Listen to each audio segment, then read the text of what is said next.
Hello guys, welcome to my vlog. Ngayong araw, magwa-wirings po ako ng Raider 150. Lalagyan ko po ng Ducati switch yan. Pinagay ko po yan kanina, hindi ko lang pinakita sa video. Yan, winiring ko na yung ibang wire dyan. Tapos, gagamit tayo ng automotive tester para ma-locate natin agad yung saan yung may voltahe ng kuryente para di masunog yung mga wire. Importante yan mga boss. Available sa shop.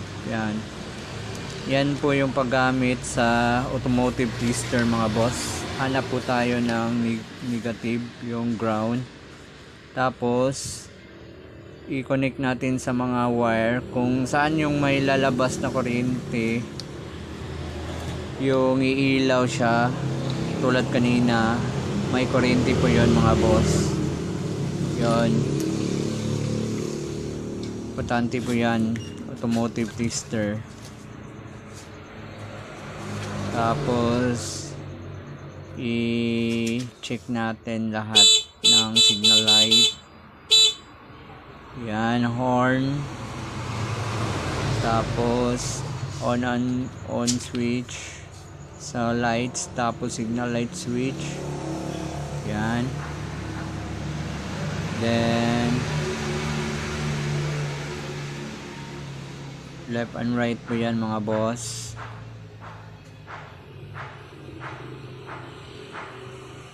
Testing po natin, may hazard din yan, linagyan ko din yan sa signal light kasi pinalitan ko ng flasher na adjustable kaya mabilis yung blink nya. Tapos check din natin sa likod, on natin yung susi boss. Off. Yan, ilaw yan. Tapos yan, on and off sa ilaw yan mga boss.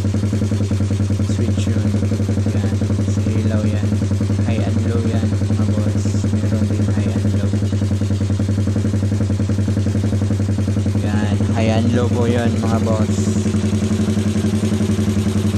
Dapat functional kasi pag sumali sa motor show, kaya pinafunction ko lahat.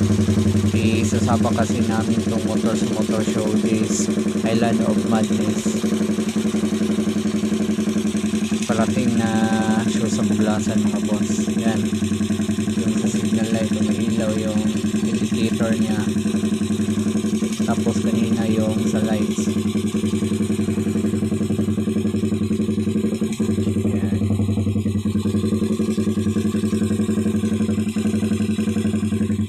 Tapos functional yan lahat, pati brake light.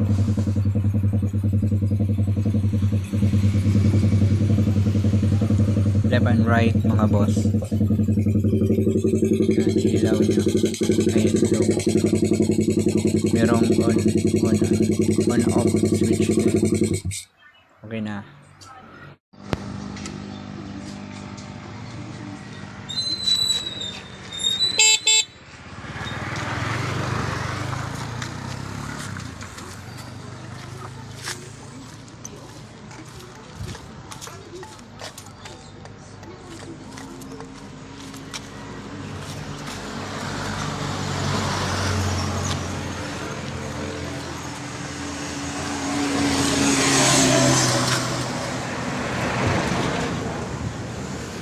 Patya.